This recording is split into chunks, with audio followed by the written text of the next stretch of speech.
بسم اللہ الرحمن الرحیم۔ شروع اللہ کے نام سے جو بڑا مہربان نہایت رحم والا ہے۔ اب الحمدللہ ہمارے بڑے فخر کی بات ہے کہ ہمارے سامنے جو شخصیت موجود ہیں ڈاکٹر حافظ ابو یحییٰ نورپوری صاحب، یہ وہ ہیں کہ جنہوں نے یوٹیوب پر مشہور ہونے والے گمراہ آدمی جس نے اہل سنہ کو گمراہ کرنے کے لیے جال بچھائے، اس کا نام ہے مرزا انجینئر۔ اس کا انہوں نے آپریشن کیا اور مکمل قرآن و حدیث کے دلائل کے ساتھ اس کا رد کیا ہے اور اس کو پورے جواب دیا ہے جو اہل سنہ کو گمراہ کرنا چاہتا تھا۔ اس کا آپریشن حافظ ابو یحییٰ نورپوری صاحب نے کیا ہے۔ ہمارے لیے اعزاز کی بات ہے کہ انہوں نے اپنے ایک اصلاح میڈیا یوٹیوب چینل بھی بنا رکھا ہے، وہ آپ جوائن کر سکتے ہیں۔ جو بندہ مرزا محمد علی انجینئر کے کسی بیان سے متزلزل ہے وہ حافظ یحییٰ نورپوری صاحب کی جو یوٹیوب چینل کو فالو کرے، وہاں سے سن سکتا ہے۔ تو ہمارے لیے اعزاز کی بات ہے، ہمارے پاس موجود ہیں۔ میں بلا تاخیر دعوت خطاب دیتا ہوں محترم ڈاکٹر پروفیسر حافظ ابو یحییٰ نورپوری صاحب، آپ کے سامنے براجمان خطاب ہوں۔ ان الحمد لله نحمده ونستعينه ونستغفره ونعوذ بالله من شرور انفسنا ومن سيئات اعمالنا، من يهده الله فلا مضل له ومن يضلل فلا هادي له، اشهد ان لا اله الا الله وحده لا شريك له واشهد ان محمدا عبده ورسوله، اما بعد فاعوذ بالله السميع العليم من الشيطان الرجيم من همزه ونفخه ونفثه، بسم الله الرحمن الرحيم، ان الله يدافع عن الذين آمنوا ان الله لا يحب كل خوان كفور۔ انتہائی محترم بزرگوں، عزیز نوجوان ساتھیوں، اللہ رب العزت کے فضل و احسان سے آپ کبار علماء اور مشائخ کے بیانات سماعت فرما رہے ہیں۔ مجھ طالب علم کو بھی یہ ڈیوٹی دی گئی ہے کہ آپ نے اصحاب محمد صلی اللہ علیہ وسلم کے دفاع پہ کچھ بات کرنی ہے۔ صحابہ کرام رضوان اللہ علیہ مجمعین و عظیم المرتبت ہستیاں ہیں جن کا دفاع اللہ رب العزت نے کیا ہے، جن کا دفاع محمد الرسول اللہ صلی اللہ علیہ وسلم نے خود کیا ہے۔ ہم تو اللہ اور اس کے رسول صلی اللہ علیہ وسلم کی سنت اور طریقے کے مطابق اپنا حصہ ڈالتے ہیں، وہ مقدس اور معتبر ہستیاں ہمارے دفاع کی محتاج نہیں ہیں۔ ہم نہیں تھے تو صحابہ کرام رضوان اللہ علیہ مجمعین کا دفاع ہوتا تھا، اور ہم نہیں ہوں گے تب بھی صحابہ کرام رضوان اللہ علیہ مجمعین کا دفاع ہوتا رہے گا۔ تا قیامت کتاب و سنت اللہ رب العزت کی حفاظت سے محفوظ ہیں۔ جب تک کتاب و سنت ہیں صحابہ کرام رضوان اللہ علیہ مجمعین کی شخصیت کو کوئی داغدار نہیں کر سکتا۔ ہاں، لوگ کوشش کرتے ہیں انبیاء کرام علیہم السلام اللہ رب العزت کے اس کائنات میں سب سے برگزیدہ افراد تھے، اللہ کے بندے تھے، لیکن بدبختوں نے ان انبیاء کرام پر بھی جھوٹے الزامات اور بہتانات لگائے۔ محمد الرسول اللہ صلی اللہ علیہ وسلم خاتم النبیین والمرسلین ہیں، اس کائنات کی سب سے افضل اور اعلیٰ ہستی مخلوقات میں سے محمد الرسول اللہ صلی اللہ علیہ وسلم ہے۔ تو آپ صلی اللہ علیہ وسلم پر بھی بدبختوں نے کیچڑ اچھالا، آپ کی ناموس پر بھی حملے کیے گئے اور آج تک کیے جا رہے ہیں، لیکن کوئی محمد الرسول اللہ صلی اللہ علیہ وسلم کی شخصیت کو داغدار نہیں کر سکا۔ اسی طرح اصحاب محمد رضوان اللہ علیہم اجمعین، ان کی شخصیت کو بھی داغدار نہیں کیا جا سکتا۔ قرآن کریم ہمارے پاس موجود ہے، اللہ رب العزت کی لا ریب کتاب ہمارے پاس موجود ہے۔ قرآن کریم جا بجا صحابہ کرام کی شان اور فضائل بیان کرتا ہے، اور جہاں کہیں کسی بدبخت نے اس نزول وحی کے دور میں کسی نے یہ مذموم کوشش کی کہ صحابہ کرام کی ہستیوں کو داغدار کیا جائے یا ان پر کوئی الزام لگایا جائے یا ان پر کوئی بہتان باندھا جائے یا ان کی عزت اور تکریم کو کم کرنے کی کوشش کی جائے، تو اللہ رب العزت نے اسی وقت ان ظالموں اور بدبختوں کا منہ بند کر دیا۔ یہ صحابہ کے دشمن اس وقت سے موجود ہیں۔ صحابہ کے دشمن جب وحی نازل ہو رہی تھی رسول اللہ صلی اللہ علیہ وسلم کے عہد مبارک میں، یہ صحابہ کے دشمن اس وقت سے موجود ہیں۔ ان لوگوں کو پہچانیے، ان کی اصل جانیے، ان کی بنیاد کیا ہے، ان کے آباء و اجداد کون ہیں، ان کا آغاز کہاں سے ہوا۔ جب تک یہ بات آپ کو معلوم نہیں ہوگی، آپ صحابہ کرام رضوان اللہ علیہم اجمعین کا دفاع نہیں کر سکیں گے۔ ان کی بنیاد دیکھیں، نزول وحی کے دوران بھی، رسول اللہ صلی اللہ علیہ وسلم کے عہد مبارک میں بھی یہ بدبخت اپنی سرکشیوں سے باز نہیں آتے تھے۔ چنانچہ اللہ رب العزت نے سورہ بقرہ میں آغاز میں ہی 3 گروہوں کا ذکر فرمایا جو اس وقت موجود تھے۔ رسول اللہ صلی اللہ علیہ وسلم جب مدینہ تشریف لے آئے ہجرت کر کے، تو 3 قسم کے لوگ جن کا ذکر قرآن نے کیا ہے۔ پہلے نمبر پر جن کو متقین اور مومنین کہا ہے، جو پکے مومن ہیں، اور دوسرے وہ لوگ جو پکے ٹھکے کافر ہیں، کھلم کھلا رسول اللہ صلی اللہ علیہ وسلم کا انکار کرنے والے ہیں۔ اور تیسرا گروہ ان بدبختوں کا، تیسرا گروہ منافقین کا، دل میں کچھ اور ہے، زبان پہ کچھ اور ہے، دل میں کفر رکھا ہوا ہے، زبان سے اسلام کا دعویٰ کرنے والے۔ اور اللہ رب العزت خالق و مالک ہے، علام الغیوب ہے۔ قرآن کریم اللہ رب العزت کا ایک ایسا معجزہ ہے، اس کائنات والوں کے سامنے ایسا معجزہ ہے کہ اللہ رب العزت نے اس دور میں بھی جو صحابہ کے دشمن تھے ان کا دعویٰ بتایا۔ وَإِذَا لَقُوا الَّذِينَ آمَنُوا قَالُوا آمَنَّا، جب ایمان والوں سے ملتے ہیں تو کیا کہتے ہیں؟ ہم مومن ہیں۔ کیا کہتے ہیں؟ ہم۔ اور بدبخت آج بھی یہی دعویٰ کرتے ہیں کہ ہم، وہ پتہ ہے نا، اس وقت بھی ان کا دعویٰ یہ تھا کہ ہم مومن ہیں، تو اللہ رب العزت نے کیا فرمایا؟ وَمَا هُمْ بِمُؤْمِنِينَ، دعویٰ ضرور کرتے ہیں کہ ہم مومن ہیں لیکن یہ مومن، اور آج بھی اللہ کا فیصلہ یہی ہے کہ یہ مومن نہیں ہے۔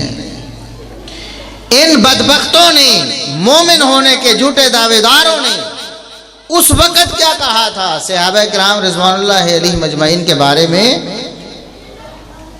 جب اللہ نے فرمایا وَإِذَا قِيلَ لَهُمْ آمِنُوا كَمَا آمَنَ النَّاسِ، جب ان سے کہا جاتا ہے کہ ایمان تمہارا تب قبول ہوگا جب ان لوگوں کی طرح، صحابہ کرام کی طرح ایمان لاؤ گے، جب ابو بکر و عمر کی طرح ایمان لاؤ گے، جب عثمان و علی کی طرح ایمان لاؤ گے، جب طلحہ و زبیر کی طرح ایمان لاؤ گے، جب سعد و سعید کی طرح ایمان لاؤ گے، جب صحابہ کی طرح ایمان لاؤ گے تو تمہارا ایمان قبول ہے۔ کیا دعویٰ کرتے تھے؟ ہم مومن ہیں۔ اللہ نے کیا فرمایا؟ تمہارا ایمان قبول، ایمان قبول تب ہوگا جب صحابہ کی طرح ایمان لاؤ گے۔ تو پھر تکلیف ہوئی نا پھر۔ اور جب کہا جائے ان کو، ان منوں کو کہا جائے کہ صحابہ کی طرح ایمان لاؤ، بتاؤ آگ لگتی ہے کہ نہیں؟ تو لگ گئی نا آگ۔ اللہ نے فرمایا کہ تم صحابہ کی طرح ایمان لاؤ، تو ان بدبختوں کو آگ لگ گئی۔ کیا کہا؟ انؤمن کما آمن السفہاء، ہم ان بیوقوفوں کی طرح ایمان لائیں۔ نعوذ باللہ ثم نعوذ باللہ۔ جب صحابہ کی شان بیان کی جاتی ہے، جب ان کا مقام بیان ہوتا ہے، پھر ان بدبختوں کی غلاظت باہر آتی ہے، پھر ان کی خباثت باہر آتی ہے، زبان سے بھی خباثت کا اظہار کرتے ہیں۔ اللہ نے فرمایا تمہارا ایمان تب قبول ہوگا جب صحابہ کی طرح ایمان لاؤ گے۔ تو ان بدبختوں نے گستاخی شروع کر دی، ان بدبختوں نے گستاخی شروع کر دی۔ کہنے لگے نعوذ باللہ صحابہ تو بے وقوف ہیں۔ یہ کہا نا۔ اب پتہ چلا کہ صحابہ کے دشمنوں کی بنیاد کیا ہے۔ عبداللہ بن ابی اینڈ کمپنی، یہ ان کے آباء و اجداد ہیں۔ اس وقت بھی صحابہ کے خلاف بکواس کرتے تھے، زبان دراز کرتے تھے، آج بھی ان کی ذریت یہی کام کرتی ہے۔ تو اللہ رب العزت کو بھی غصہ آیا جب ان بدبختوں نے صحابہ کی گستاخی کی، تو اللہ نے دفاع فرمایا۔ یہ اللہ کی سنت ہے، یہ اللہ کا طریقہ ہے کہ صحابہ کے گستاخوں کو ترکی بترکی جواب دیا جائے، ڈھیل نہیں، مہلت نہیں، گنجائش نہیں۔ فرمایا الا انہم ہم السفہاء، یاد رکھو دنیا والو، اس بات میں کوئی شبہ نہیں، یہ پکی ڈھکی بات ہے کہ دنیا میں اگر کوئی بیوقوف ہے تو یہی لوگ ہیں جو میرے نبی کے صحابہ کو بیوقوف کہتے ہیں۔ دنیا میں ان سے بڑا کوئی بیوقوف نہیں۔ بات سمجھ آ گئی؟ اللہ کیا کرتا ہے؟ صحابہ کا دفاع کرتا ہے، اور یہ وہ لڑی ہے، یہ وہ ذریت ہے، یہ وہ قوم ہے، یہ وہ ٹولہ ہے، یہ وہ گروہ ہے بدبختوں کا جو نبی کریم صلی اللہ علیہ وسلم کے دور میں ہی گستاخیاں کرتا تھا۔ انہوں نے دیکھا کہ ہم نبی صلی اللہ علیہ وسلم پر ڈائریکٹ اٹیک نہیں کر سکتے، براہ راست رسول اللہ صلی اللہ علیہ وسلم کی گستاخی کریں گے، فوراً سب کو پتا چلے گا یہ کافر ہیں، مومن نہیں ہیں۔ ہم ذرا چھپا کر گھما پھرا کر بات کرتے ہیں، ورنہ ابو بکر و عمر کی توہین حقیقت میں رسول اللہ صلی اللہ علیہ وسلم کی توہین ہے۔ بتاؤ ابو بکر و عمر، عثمان و علی رضی اللہ عنہ، ہم نے کسی کا کیا بگاڑا تھا؟ صرف ان سے دشمنی یہ ہے کہ انہوں نے محمد الرسول اللہ صلی اللہ علیہ وسلم کا دین کیوں مان لیا تھا، انہوں نے آپ صلی اللہ علیہ وسلم کے دین کی حفاظت کیوں کی ہے، یہ دکھ تھا۔ اس لیے ڈائریکٹ رسول اللہ صلی اللہ علیہ وسلم کو برا کہنے کی بجائے صحابہ کو برا کہنے لگے۔ پھر انہوں نے کہا کہ نہیں، رسول اللہ صلی اللہ علیہ وسلم کو دکھ اور پہنچانا ہے۔ پھر ان منافقوں نے کیا کیا؟ رسول اللہ صلی اللہ علیہ وسلم کی ازواج مطہرات میں سے سب سے اعلیٰ شان والی ام المومنین سیدہ عائشہ صدیقہ رضی اللہ عنہا پر الزام باندھا۔ اور بتاؤ سیدہ عائشہ صدیقہ رضی اللہ عنہا پر بہتان کنہوں نے لگایا تھا؟ سیدہ عائشہ رضی اللہ عنہا کی توہین کنہوں نے کی تھی؟ بولو۔ اور آج بھی کون کرتے ہیں توہین سیدہ عائشہ رضی اللہ عنہا کی؟ بتاؤ۔ منافقین کرتے ہیں۔ کوئی مومن نہ صحابہ کی توہین کر سکتا ہے، نہ ام المومنین کی توہین، کوئی مومن توہین نہیں کر سکتا، یہ منافقوں کا کام ہے۔ جب سیدہ عائشہ رضی اللہ عنہا کی توہین انہوں نے کی، ان پر الزام لگایا، ان پر بہتان باندھا، اللہ رب العزت نے 10 آیات قرآن کریم میں سورہ نور میں نازل فرمائی۔ سمجھنے کی بات ہے، نقطہ سمجھ کے جانا ہے، بنیاد سمجھنی ہے صحابہ دشمنی کی کیا بنیاد ہے۔ بتاؤ سیدہ عائشہ صدیقہ رضی اللہ عنہا کا کسی دنیا میں، مدینے میں، آس پاس کسی مرد سے کوئی لین دین کا جھگڑا تھا؟ کسی سے کوئی واسطہ تھا؟ کسی سے کوئی جائیداد کا جھگڑا تھا؟ سیدہ عائشہ رضی اللہ عنہا کی دشمنی کیوں ہوئی؟ عبداللہ بن ابی اینڈ کمپنی نے سیدہ عائشہ رضی اللہ عنہا پر الزام کیوں لگایا؟ اس لیے کہ ڈائریکٹ محمد الرسول اللہ صلی اللہ علیہ وسلم کو دکھ نہیں دے سکتے تھے، تو انڈائریکٹ کبھی آپ کے صحابہ کی طرف سے، کبھی آپ کی ازواج مطہرات کی طرف سے نشانہ محمد الرسول اللہ صلی اللہ علیہ وسلم تھے، اور بہانہ صحابہ و اہل بیت، بہانہ نشانہ محمد الرسول اللہ صلی اللہ علیہ وسلم کو لگانا چاہتے تھے، بہانہ صحابہ اور اہل بیت ازواج مطہرات کو بنانا چاہتے تھے۔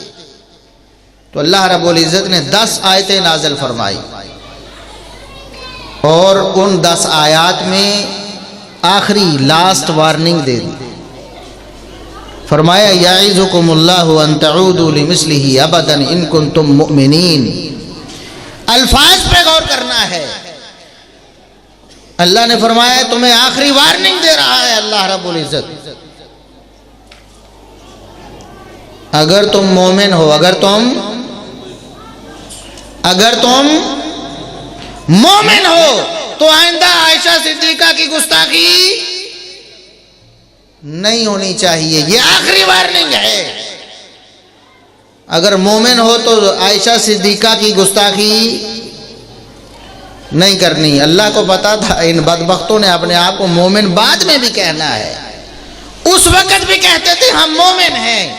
عبداللہ بن ابی اینڈ کمپنی آج بھی کہتے ہیں ہم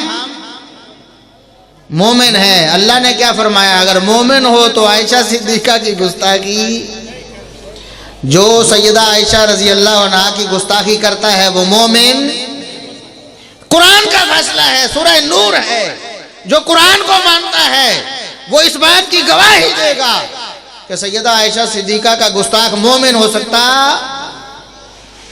نہیں۔ اور پھر سورہ احزاب آ گئی، اللہ رب العزت نے فرمایا النبی اولا بالمؤمنین من انفسہم وازواجہ امہاتہم۔ لوگوں سن لو، نبی مومنوں کو ان کی جانوں سے بھی زیادہ عزیز ہے، نبی مومنوں کو ان کی جانوں سے بھی زیادہ، دنیا کائنات کی ہر چیز سے زیادہ محبت نبی سے ہو، اپنی جان سے بھی زیادہ محبت نبی سے ہونی چاہیے۔ وازواجہ امہاتہم، کیا فرمایا؟ نبی مومنوں کو جان سے بھی عزیز تر ہیں، اور نبی کی بیویاں مومنوں کی، یہاں بھی اللہ رب العزت نے کیا لفظ استعمال فرمایا؟ مومنین۔ اس لیے ہم کہتے ہیں ام المومنین، امہات المومنین، اور یہی کہتے ہیں نا، ویسے تو ام المسلمین بھی کہہ سکتے تھے، امہات المسلمین بھی کہہ سکتے تھے، لیکن اللہ نے قرآن میں کیا فرمایا؟ یہ امہات المومنین ہیں۔ نبی کی بیویاں کن کی مائیں ہیں؟ مومنوں کی، منافقوں کی مائیں نہیں ہے۔ اور پتہ چل گیا جو ماں کا گستاخ ہے وہ ماں کو مانتا ہی نہیں، ماں کو ماں مانے گستاخی کیوں کرے گا؟ آج بھی منافق اسی طرح سیدہ عائشہ صدیقہ رضی اللہ عنہا کی ناموس پہ حملے کرتے ہیں، جس طرح ان کے آباء و اجداد عبداللہ بن ابی اینڈ کمپنی نے کیے تھے۔ تو آپ کو سمجھ نہیں آتی کہ یہ گروہ کون سا ہے؟ پھر بھی کئی بھولے بھالے نعرے لگاتے ہیں کہ ہم بھائی بھائی ہیں۔ کس کو بھائی بنا رہے ہو؟ جس کا کلمہ اور ہے، کلمے میں بھی کفر ہے، کلمے میں بھی شرک ہے، کلمے میں بھی اللہ اور اس کے رسول کی مخالفت ہے، کلمے میں بھی دین کا انکار ہے۔ بتاؤ کیا کلمہ ہمارے والا ہے؟ نہیں نا، کلمہ اور ہے، نماز اور ہے۔ نماز جس میں صحابہ پر تبرہ کیا جائے وہ نماز ہے، ہماری نماز کیا ہے؟ ہم تو صحابہ پر سلام پڑھتے ہیں اور صحابہ پر السلام علیکہ ایھا النبی ورحمۃ اللہ وبرکاتہ، اس سے پیچھے التحیات للہ والصلوات والطیبات، السلام علیکہ ایھا النبی ورحمۃ اللہ وبرکاتہ، پڑھیں السلام علینا، آگے وعلی عباد اللہ الصالحین۔ اگر صحابہ صالحین نہیں تھے تو دنیا میں کوئی صالح؟ اللہ کے تمام نیک بندوں پر ہم سلام بھیجتے ہیں، اللہ کی رحمتوں کی دعائیں کرتے ہیں، یہ ہماری نماز ہے۔ اور وہ کہتے ہیں کہ اس وقت تک ہماری نماز ہی نہیں ہوگی جب تک صحابہ پر تبرہ نہ کریں۔ ان کو کہتے ہو کہ ہمارے بھائی ہیں؟ یاد رکھیں، ہم تشدد کی، ہم نفرت کی دعوت نہیں دیتے ہیں، ہم نہیں کہتے کہ جاؤ اسلحہ اٹھاؤ اور جا کے لڑ پڑو، لیکن کسی بے ایمان کو ہم مومن تسلیم کرتے، یہ ہمارا ایمان ہے، ہمارے عقیدے سے ہمیں کوئی ہلا نہیں سکتا ہے۔ مومن وہ ہے جو اللہ کی مانتا ہے، جو رسول اللہ صلی اللہ علیہ وسلم کی مانتا ہے۔ قرآن میں تو اللہ فرماتا ہے فَإِنْ آمَنُوا بِمِثْلِ مَا آمَنْتُمْ بِهِ فَقَدْ اهْتَدَوْا، اگر یہ لوگ ایمان لانا چاہتے ہیں تو ابو بکر و عمر عثمان و علی تمہاری طرح ایمان لائیں، تب ہدایت پر ہوں گے۔ اگر یہ تمہاری طرح ایمان نہیں لاتے تو گمراہ ہے، ان کا اسلام سے کوئی تعلق نہیں۔ اللہ تو قرآن میں یہ کہے اور ہم کہیں کہ ہمارے بھائی ہیں؟ نہیں، کلمہ الگ، نماز الگ، عبادات الگ، حتیٰ کہ احادیث الگ، اپنی جھوٹی حدیث گھڑنی۔ رسول اللہ صلی اللہ علیہ وسلم کے صحیح ثابت فرامین جو صحابہ کے پاس محفوظ ہوئے، تابعین کے پاس محفوظ ہوئے، تبع تابعین کے پاس محفوظ ہوئے، ائمہ دین کے پاس محفوظ ہوئے، یہ بخاری، مسلم، ابو داؤد، نسائی، ترمذی، ابن ماجہ، موطا امام مالک، مسند امام احمد، یہ طبرانی کی کتابیں اور دیگر محدثین کی کتابیں، یہ نبی کریم صلی اللہ علیہ وسلم کا علم نبوت ہے، یہ حدیث ہیں، یہ ہمارے پاس ہیں، ہمارے پاس ہیں، اور ان کے پاس کچھ بھی نہیں سوائے جھوٹ کے، کچھ بھی نہیں سوائے جھوٹ کے۔ دعویٰ یہ ہے کہ ہم قرآن کو مانتے ہیں، بتاؤ جس قرآن کو ابو بکر نے محفوظ کروایا ہو، حکم دیا ہو زید ابن ثابت کو، مشورہ عمر بن خطاب کا ہو کہ امیر المومنین خلیفۃ المسلمین سیدنا ابو بکر صدیق رضی اللہ عنہ کو جا کر مشورہ دیا کہ جنگ یمامہ میں، ایک ہی غزوے میں، ایک ہی جنگ میں قرائے کرام جو صحابہ قراء تھے، حفاظ تھے، ان کی بڑی تعداد شہید ہو گئی۔ کہیں یہ نہ ہو ایسے مواقع اور پیش آئے، قرآن کریم ہی ہمارے پاس محفوظ نہ رہے، اس لیے اس کو دو گتوں کے درمیان جمع کروا دیا۔ قرآن پاک محفوظ ہے صحابہ کے سینوں میں، کسی کے پاس لکھا ہوا، کسی جانور کی کھال پر لکھا ہوا، کسی درخت کے تنے پہ لکھا ہوا، کسی درخت کی چھال پہ لکھا ہوا، اس کو کیوں نہ دو گتوں کے درمیان محفوظ کروا لیا جائے تاکہ ہمیشہ ہمیشہ کے لیے یہ خطرہ ٹل جائے۔ یہ مشورہ کس نے دیا ہے؟ عمر ابن خطاب رضی اللہ عنہ، اور اس مشورے پر عمل درآمد کس نے کروایا ہے اپنی نگرانی میں اور اپنی خلافت میں؟ ابو بکر صدیق رضی اللہ عنہ۔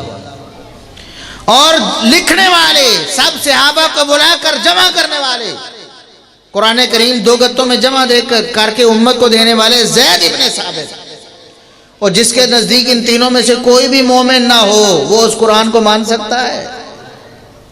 تم کتنے بھولے ہو، اتنا بڑا جھوٹا دعویٰ تم نے مان لیا۔ کہتے ہیں جی دیکھو قرآن کو مانتے ہیں، جی دیکھو جی وہ فلاں ملک میں چھپتا نہیں جی قرآن، اور انہوں نے محمد الرسول اللہ صلی اللہ علیہ وسلم کے سامنے جھوٹ بولے تھے، انہوں نے صحابہ کے سامنے جھوٹ بولے تھے کہ ہم پکے مومن ہیں، دیکھو ہماری خدمات ہیں، جہاد کے میدان میں چلے جاتے تھے، اپنا نفاق چھپانے کے لیے جاتے تھے کہ نہیں جاتے تھے؟ پھر راستے سے پلٹ بھی بھاگ بھی آتے تھے کہ نہیں آتے تھے؟ یہ منافق ہیں۔ اللہ نے اس وقت بتایا یخادعون اللہ والذین آمنوا، یہ اللہ کو بھی دھوکہ دینے کی کوشش کرتے ہیں، صحابہ کو بھی دھوکہ دینے کی کوشش کرتے ہیں۔ وما یخدعون الا انفسهم، اللہ نے فرمایا صرف اپنے آپ کو دھوکہ دیتے ہیں، نہ اللہ کو دھوکہ دے سکتے ہیں نہ مومنوں کو۔ کبھی بھی مومنوں کو یہ دھوکہ نہیں دے سکتے کہ ہم ان کو واقعی مومن مان لیں، ہو ہی نہیں سکتا ہے۔ صحابہ اکرام رضوان اللہ علیہم اجمعین کی جب بھی بات قرآن کریم میں آئی، جب بھی اللہ رب العزت نے ان کے فضائل و مناقب ہی بیان کیا، ان کی شخصیت کو، ان کے کردار کو اجالا دکھایا ہے، نکھار کر امت کے سامنے رکھا ہے۔ اگر انسان ہونے کے ناطے ان سے کوئی خطا بھی ہو گئی تو اللہ رب العزت نے اس کو بھی امت کی آسانی کا سبب بنا دیا، امت کی آسانی کا سبب بنا دیا۔ رمضان مبارک کی راتوں میں بھی، دن کو تو کھانا پینا منع ہے، راتوں کو ازدواجی تعلقات رکھنا شروع میں منع تھا۔ اللہ نے قرآن میں بتایا کہ میں نے اس کو جائز کیوں کر دیا۔ فرمایا اللہ کو معلوم ہے کہ کنتم تختانون انفسکم، کہ میرے نبی کے صحابہ کہ تم سے اللہ کے اس حکم کی پامالی ہو جاتی تھی، انسان ہونے کے ناطے تم سے کبھی کبھار اس کا ارتکاب ہو گیا، جاؤ فالآن باشروہن، میں رب قیامت تک کے لیے اجازت دیتا ہوں کہ رمضان کی راتوں میں یہ تم کر سکتے ہو۔ یہ صحابہ اکرام ہیں جو اللہ کے دشمن ہوتے ہیں، اللہ کے نافرمانی پہ ان کو عذاب ملتا ہے ان کو، اور جو صحابہ ہیں اللہ کے پیارے ہیں، اگر اللہ کے حکم کی تعمیل میں کوئی کوتاہی ہوتی ہے اللہ اپنا حکم بدل کر کے آسانی کر دیتے ہیں کہ جاؤ میرے بندو تمہارے لیے ایسے آسانی ہے تو آج کے بعد ایسے کر۔ یہ نبی کے صحابہ ہیں۔ اگر کبھی میدان جنگ میں اچانک حملہ ہونے کی وجہ سے منتشر ہو گئے تو اللہ نے فرمایا جان لو میں اعلان کر رہا ہوں وَلَقَدْ عَفَا اللَّهُ عَنْكُمْ، جاؤ میں نے تمہیں معاف کیا، جاؤ معاف کیا۔ یہ اللہ رب العزت صحابہ کرام کے بارے میں ان کی شخصیات کا دفاع کرتا ہے، اور رسول اللہ صلی اللہ علیہ وسلم نے ساری زندگی اپنے صحابہ کا دفاع کیا۔ عبداللہ ابن ام مکتوم رضی اللہ عنہ، واقعہ سب کو معلوم ہے، نبی کریم صلی اللہ علیہ وسلم قریش کے سرداروں کو دعوت دینا چاہتے ہیں، عبداللہ ابن ام مکتوم آ جاتے ہیں، آپ صلی اللہ علیہ وسلم دین کی خیر خواہی کے لیے یہ سوچتے ہیں کہ کاش یہ اس موقع پر نہ آتا، یہ سردار برا ہی نہ مان لیں، ذرا ان کو پروٹوکول دے کے بڑے لوگوں کو میں دعوت دے رہا ہوں، لیکن اللہ رب العزت نے فرمایا عبس وتولی ان جاءہ الاعمی، اے نبی یہ آپ کے پیارے ہیں، یہ میرے پیارے ہیں، ان پر کسی کو ترجیح دینی چھوڑو، ان بدماشوں کو، مانتے ہیں تو مان لیں، نہیں مانتے تو نہ مانیں۔ آپ نے عبداللہ ابن ام مکتوم کو پیچھے کرنا، وَلَا تَطْرُدِ الَّذِينَ يَدْعُونَ رَبَّهُمْ، فرمایا کہ آپ ان کافروں کے پیچھے ان لوگوں کو پیچھے کر رہے ہیں جو صبح و شام اللہ کا ذکر کرتے ہیں۔ کہیں اللہ نے فرمایا محمد الرسول اللہ والذین معہ اشداء علی الکفار رحماء بینہم تراہم رکعا سجدا، اللہ رب العزت نے فرمایا محمد الرسول اللہ صلی اللہ علیہ وسلم اور آپ کے صحابہ، محمد صلی اللہ علیہ وسلم بھی اور آپ کے صحابہ بھی اشداء علی الکفار، کافروں پر بڑے سخت ہیں، رحماء بینہم آپس میں بڑے نرم ہیں۔ ان کی نشانیاں بتائیں، رکوع سجدے میں آپ کو گرے پڑے ملیں گے، راتوں کو دنوں کو اللہ کی رضامندی کو تلاش کرتے ہوئے اپنی ساری زندگی بسر کر دیتے ہیں، اور فرمایا ذالک مثلہم فی التوراۃ ومثلہم فی الانجیل، یہ مثالیں اللہ رب العزت نے محمد الرسول اللہ صلی اللہ علیہ وسلم کی بھی اور صحابہ کی بھی، یہ ساری باتیں فرمایا تورات میں بھی بیان کی اور انجیل میں بھی۔ صحابہ وہ ہیں جن کا تذکرہ اللہ رب العزت نے پہلی امتوں کو بھی کر کے دکھایا ہے کہ میرے نبی ایسا ہوگا آخری، اور اس نبی کے صحابہ ایسے ہوں گے۔ تم ان کی باتیں کرتے ہو، ان کے بارے میں زبان درازیوں کو برداشت کر لیں، ہم سوال ہی پیدا نہیں ہوتا۔ محمد الرسول اللہ صلی اللہ علیہ وسلم نے اپنی امت کو سبق دیے ہیں، احکامات دیے ہیں، ان کو ڈرایا ہے، ان کو خبردار کیا ہے کہ خبردار کبھی میرے صحابہ کے بارے میں ادنا سا کلمہ بھی جو نازیبا ہو اپنی زبان پہ نہیں لانا۔ محمد الرسول اللہ صلی اللہ علیہ وسلم نے فرمایا اللہ کی قسم، مجھے اس ذات کی قسم جس کے ہاتھ میں میری جان ہے، تم احد پہاڑ کے برابر سونا خرچ کر دو، میرے صحابی کے ایک مٹھی برابر خرچ کیے ہوئے جو کا بھی تو مقابلہ کر سکتے نہیں۔ اور صحابہ کرام کو رسول اللہ صلی اللہ علیہ وسلم کیا بتا کر گئے۔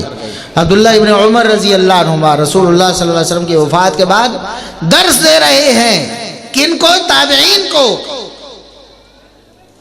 تابعین کو درس دے رہے ہیں، اور فرما رہے ہیں کہ لا تسبوا اصحاب رسول اللہ صلی اللہ علیہ وسلم۔ تابعین کتنے عظیم الشان لوگ ہیں۔ فرمایا اوہ تابعین کی جماعت، کبھی صحابہ کے بارے میں ادنا سی بھی کوئی نزیبہ بات زبان پہ نہیں لانی۔ کیوں؟ عبداللہ ابن عمر رضی اللہ عنہما نے جو رسول اللہ صلی اللہ علیہ وسلم سے تعلیم دی ہے صحابہ کی شان اور عظمت کے بارے میں، وہ بتاتے ہیں، فرمایا فلا مقام احدہم ساعۃ خیر من عمل احدکم عمرہ، تم میں سے کوئی شخص ساری زندگی عبادت میں گزار دے، پیدا ہوتے سجدے میں پڑ جائے، ساری زندگی سجدے میں رہے، سجدے میں اس کی روح پرواز ہو جائے، ساری زندگی روزے رکھتا رہے، ساری زندگی جہاد کرتا رہے، ساری زندگی خیرات کرتا رہے، اللہ کی قسم کسی صحابی کے ایک لمحے کا مقابلہ نہیں کر سکتا۔ اس لیے کبھی صحابہ کے بارے میں اپنی زبان کو بے لگام نہیں کرنا۔ دفاع محمد الرسول اللہ صلی اللہ علیہ وسلم نے کیا، صحابہ کو سکھایا، اور صحابہ نے دفاع کیا ہے اصحاب محمد صلی اللہ علیہ وسلم۔ پھر تابعین ہے، تبع تابعین، ائمہ دین ہے۔ ہمارے عقیدہ کی کتابوں میں باقاعدہ باب شامل ہوئے، باقاعدہ چیپٹر شامل ہوئے کہ ہمارا جس طرح عقیدہ اللہ پر ہے، جس طرح رسول اللہ پر ہے، اسی طرح صحابہ پر ہے۔ اسی طرح ہو ہی نہیں سکتا اللہ اور اس کے رسول پر ایمان ہو اور صحابہ پر ایمان نہ ہو۔ کس طرح کرو گے صحابہ کے بغیر؟ اللہ پر ایمان کیسے لاؤ گے؟ رسول اللہ صلی اللہ علیہ وسلم پر ایمان کیسے لاؤ گے؟ لا ہی نہیں سکتے۔ تمہارے پاس نہ قرآن رہے گا صحابہ کو چھوڑ کر، نہ رسول اللہ صلی اللہ علیہ وسلم کی ایک بھی تعلیم رہے گی صحابہ کو چھوڑ کر۔ جن لوگوں کا دین صحابہ کے بغیر بنا ہے نا، ان کے دین میں سب سے بنیادی بات جھوٹ بولو، جتنا بول سکتے ہو اتنے ہی تمہارے درجات بلند ہو جائیں گے۔ یہ نتیجہ ہے صحابہ کو چھوڑ کر دین بنانے کا۔ اور بے غیرتی اور بے حیائی دنیا میں کسی مذہب کا حصہ نہیں سوائے اس مذہب کے۔ صحابہ کو چھوڑ کر مذہب بنایا، نبی کی بیوی پر انگلی اٹھائی، مومنوں کی ماں پر انگلی اٹھائی، اللہ نے ان کو رج کے بغیرت بنا دیا۔ یہ رج کے بغیرت ہیں۔ جتنا زیادہ منہ کالا کرو اتنے زیادہ درجات بلند ہوتے ہیں، پتہ ہے نا آپ کو۔ یہ نتیجہ ہے صحابہ کو چھوڑ کے مذہب بنانے کا۔ کوئی مذہب، کوئی دین، کوئی اسلام صحابہ کے بغیر نہیں۔ اس لیے اپنے عقیدوں کو مضبوط کیجئے، اپنے بچوں کے عقیدوں کو مضبوط کیجئے۔ آج سوشل میڈیا کے ذریعے بہت بڑا وار کیا جا رہا ہے، صحابہ کرام کے بارے میں شکوک و شبہات کا شکار کیا جا رہا ہے۔ ہمارے بچوں کو، ہمارے نوجوانوں کو اپنے آپ کو مضبوط کیجئے، علماء کے پاس بیٹھیے، کتاب و سنت کا علم حاصل کیجئے، صحابہ کی عظمت، ان کی شان اور ان کے فضائل سیکھیے۔ آپ کو فنگر ٹپس پہ یاد ہونے چاہیے۔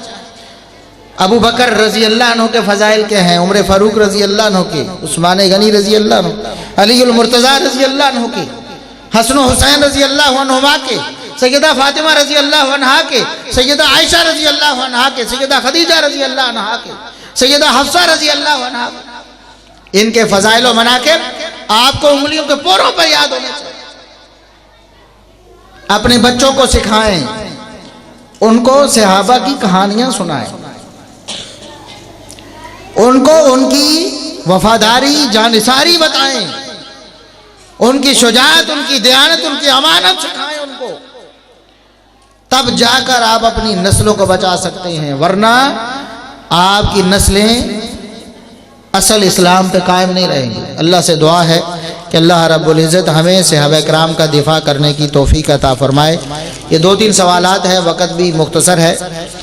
پہلا سوال قرآنی آیت ہے، وقال ربکم ادعونی استجب لکم، تمہارے رب نے فرمایا کہ مجھے پکارو میں تمہاری پکار قبول کروں گا، اور ان الذین یستکبرون عن عبادتی سیدخلون جہنم داخرین، جو لوگ اللہ کی عبادت سے یعنی دعا سے منہ موڑتے ہیں وہ جہنم میں ذلیل ہو کر داخل ہو جائیں گے۔ تو یہ 2 آیتیں لکھ کر سوال کیا گیا ہے کہ ان آیتوں میں اللہ سے دعا نہ کرنے والوں کے لیے جہنم کی وعید ہے، خواہ وہ دعا عبادت ہو یا دعائے طلب حاجت ہو۔ لیکن عملی طور پر جب کوئی مقتدی ہماری مساجد کے اماموں کو نماز کے بعد دعا کرنے کے لیے کہہ دیتا ہے تو ان کا اعراض اور گھبراہٹ انجانے میں ان آئمہ مساجد کو اس وعید کا مستحق تو نہیں بنا دیتی۔ بڑا فصیح و بلیغ انداز میں گول مول کر کے سوال کرنے کی کوشش کی گئی ہے کہ اللہ کہتا ہے دعا کرو، اور ہم امام صاحب سے کہتے ہیں نماز کے بعد دعا کرو تو وہ دعا نہیں کرتے، وہ اللہ کے اس فرمان کے منکر ہو گئے۔ اچھا، آپ امام صاحب سے نماز سے پہلے دعا کا کیوں نہیں کہتے؟ کیا یہ آیتیں آپ کو نماز سے پہلے یاد نہیں آتی؟ یہ بھی تو سوال ہے نا۔ یہ آیتیں کیا نماز کے بعد کے لیے اتری ہیں کہ نماز کے بعد آپ نے امام سے کہنا ہے؟ اندازہ کرے بھی نماز کیا ہے، اور بتاؤ نماز کیا ہے؟ نماز سبحانک اللہم سے لے کر اللہم باعد بینی سے لے کر ساری نماز دعا ہے۔ آپ اللہ سے کیا کرتے ہیں؟ ایاک نعبد و ایاک، بتاؤ امام بھی کر رہا ہے اور مقتدی بھی، اور اینڈ میں پھر آپ دعائیں کرتے ہیں قبر حشر میں اللہ کے عذاب سے بچنے کے لیے، جنت کی دعائیں کرتے ہیں، رب اجعلنی مقیم الصلاۃ، جو بھی دعائیں پڑھتے ہیں آپ، یہ کیا ہے؟ پھر کہتے نہیں دعا کیوں نہیں کی تھی؟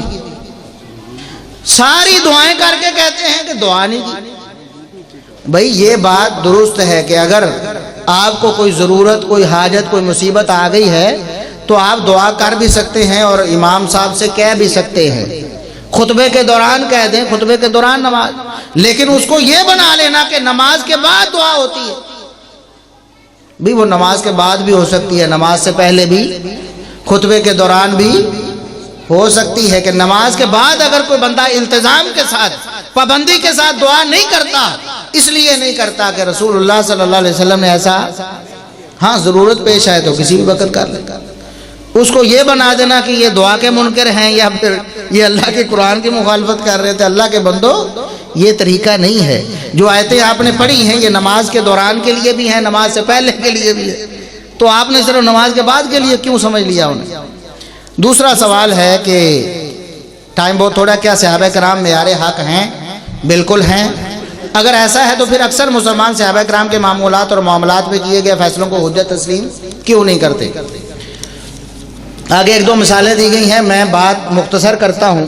صحابہ کرام کا کوئی ایسا اتفاقی فیصلہ لے آئیں، کوئی ایسا اتفاقی فیصلہ جس کو مسلمان نہیں مانتے، ہم ان کو مسلمان ہی نہیں مانتے، سیدھی سی بات۔ صحابہ کا کوئی اتفاقی فیصلہ ہو، ہاں صحابہ کرام میں کوئی اجتہادی اختلاف ہو سکتا ہے، جب اختلاف ہو پھر ہم نے دیکھنا ہے کہ کتاب و سنت کے مطابق اس کی بات اس کو لے لیں، لیکن صحابہ کرام ایک اتفاقی فیصلہ کریں، اس کی مخالفت، ہاں یہ ہو سکتا ہے کسی عالم کے سامنے ایک حدیث ثابت ہے اور ایک غیر ثابت ہے، وہ سمجھتا ہے کہ صحابہ سے دوسرا قول بھی ثابت ہے، حالانکہ حقیقت میں ہو سکتا نہ ثابت ہو، لیکن وہ اس وجہ سے دوسرا قول مان رہا ہے، اس وجہ سے نہیں کہ صحابہ کی مخالفت کر۔ آپ کوئی ایسی مثال پیش نہیں کر سکتے، یہ تو مسلمانوں کا اتفاقی اور اجماعی۔ قرآن میں اللہ نے کہا سبیل المومنین کی پیروی کرنی ہے، اور ابھی آپ نے شیخ الحدیث علامہ غلام مصطفیٰ ظہیر امن پوری حافظہ اللہ تعالیٰ کا خطاب بھی یہی سنا ہے کہ صحابہ کے راستے میں ہی ہدایت ہے. بات سمجھیے کہ نہیں؟ تو کوئی مثال ایسی پیش کرے جس میں واقعی کوئی دوسرا قول روایت ہی نہ ہوا ہو اور مسلمان اس کو نہ مانا، یہ ہو ہی نہیں سکتا. صحابہ ہی معیار حق ہے. حدیث شریف میں آتا ہے اذا امن الامام فامین ہو، جب امام آمین کہے تو تم بھی آمین کہو.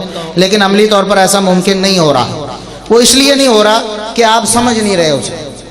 آپ کے ذہن میں ایک غلط فہمی بیٹھ گئی ہے. وہ یہ ہے کہ جب ہم نے فاتحہ پڑھنی ہے تو امام کے پیچھے پیچھے پڑھنا واجب ہے، امام سے پہلے پڑھ. یہ غلط فہمی. یہ کیا ہے؟ دیکھیں نماز کے کچھ معاملات ایسے ہیں جس میں شریعت نے بتا دیا کہ امام سے آگے نہیں بڑھنا. کیسے؟ آپ نے فرمایا کہ جب امام رکوع کرے تو پھر تم، جب سجدہ کرو تو پھر تم.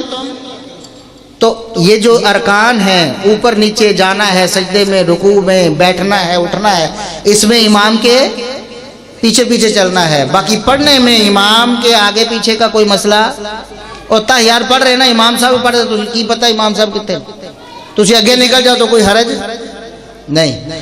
اسی طرح سورہ فاتحہ بھی اگر آپ امام سے پہلے پڑھ لیں تو کوئی حرج، اور بعد میں بھی پڑھ لیں تب بھی کوئی حرج. آمین کہہ کے فاتحہ پڑھ لو، کوئی حرج نہیں. آمین کہنے سے پہلے آپ غیر المغضوب علیہم ولا الضالین کہہ لیں، کوئی حرج. شریعت نے، رسول اللہ صلی اللہ علیہ وسلم نے پابندی یہ لگائی ہے کہ آمین امام کے ساتھ کہنی، آمین. اسی طرح اسی لیے سیدنا ابو ہریرہ رضی اللہ عنہ، صحابی رسول ہے نا، ان کا یہ فرمان صحیح سند سے امام بخاری رحمۃ اللہ علیہ کی کتاب جز القراءت میں موجود ہے. وہ فرماتے ہیں کہ اقرا خلف الامام واسبق ہو، امام کے پیچھے فاتحہ پڑھو اور اس سے پہلے پڑھ لو، اس سے تاکہ آمین کہنے میں تم پیچھے نہ رہ جاؤ. اس لیے یہ کوئی مسئلہ نہیں. سبحان ربک رب العزت عما یصفون وسلام علی المرسلین والحمد للہ رب العالمین.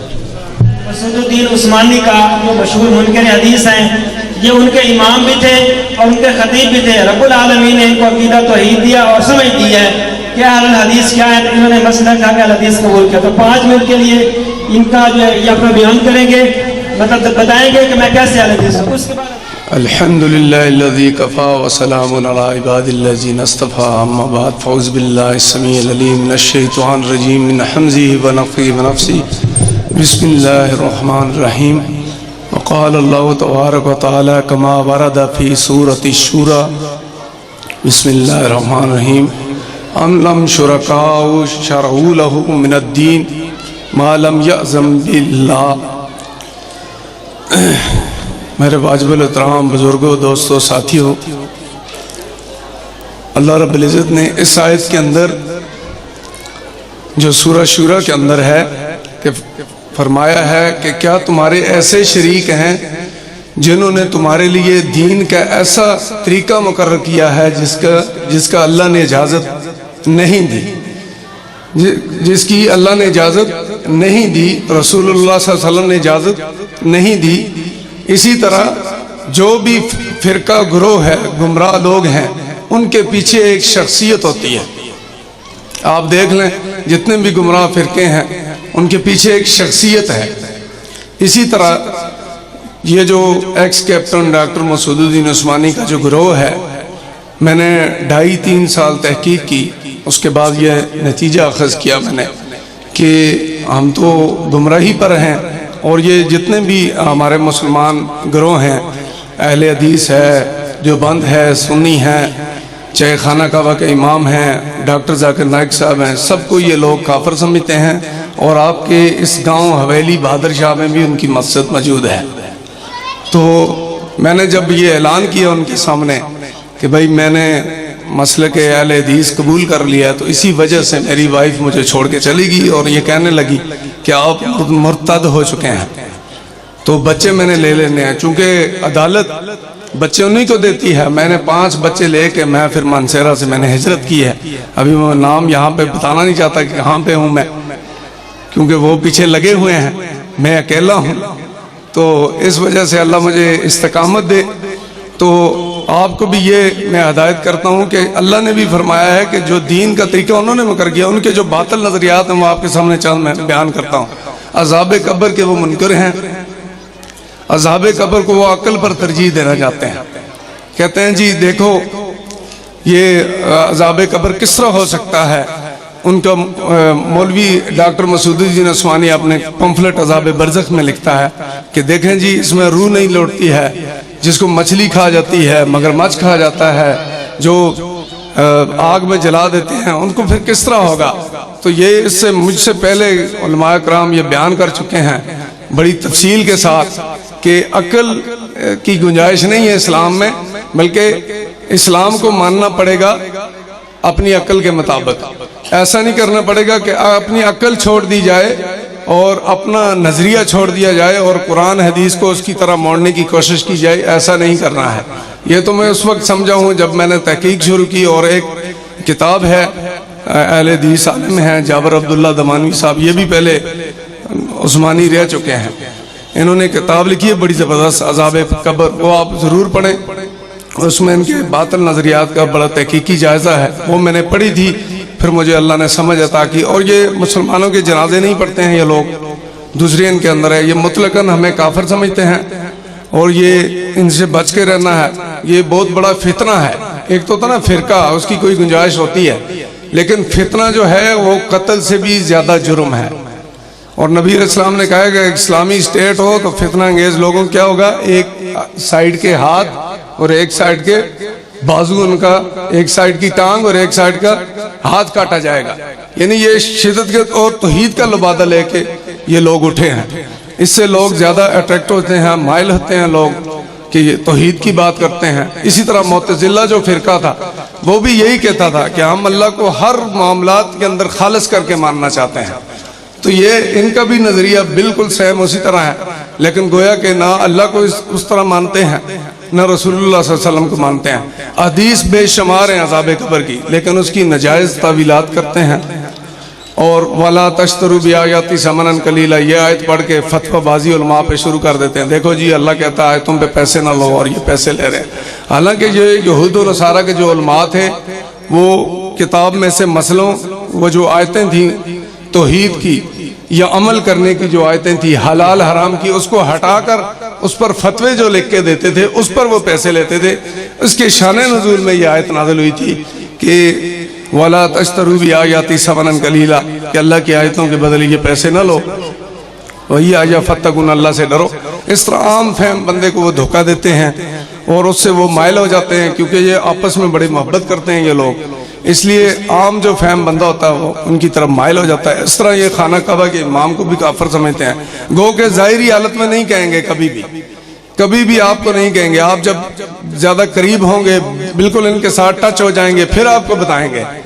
ظاہری حالت میں یہ لوگ بڑے گھل مل کے ملیں گے، آپ کو بڑے اچھے انداز میں ملیں گے، اور امام احمد بن حنبل رحمۃ اللہ علیہ کو بھی یہ نعوذ باللہ ثم نعوذ باللہ کافر سمجھتے ہیں یہ لوگ، اور آپ کے اس گاؤں کے اندر موجود ہیں، وہ آپ کو ساتھی بتائیں گے۔ میں یہاں کیونکہ یہ میڈیا ہے، سوشل میڈیا پہ یوٹیوب پہ بات کر رہا ہوں میں، تو اس وجہ سے میں نہیں بتانا چاہتا، وہ آپ کو بتا دیں گے کہاں پہ ہیں بہادر شاہ حویلی کے قریب ہی ہے ان کی مسجد۔ تو ان سے اپنے ایمان کو بچائیں اور سلف صالحین کا جو منہج ہے اسی پہ اللہ ہمیں قائم رکھے اور کتاب و سنت پر ہمیں قائم رکھے۔ اقول قولی ھذا استغفر اللہ لی ولکم ولسائر المسلمین۔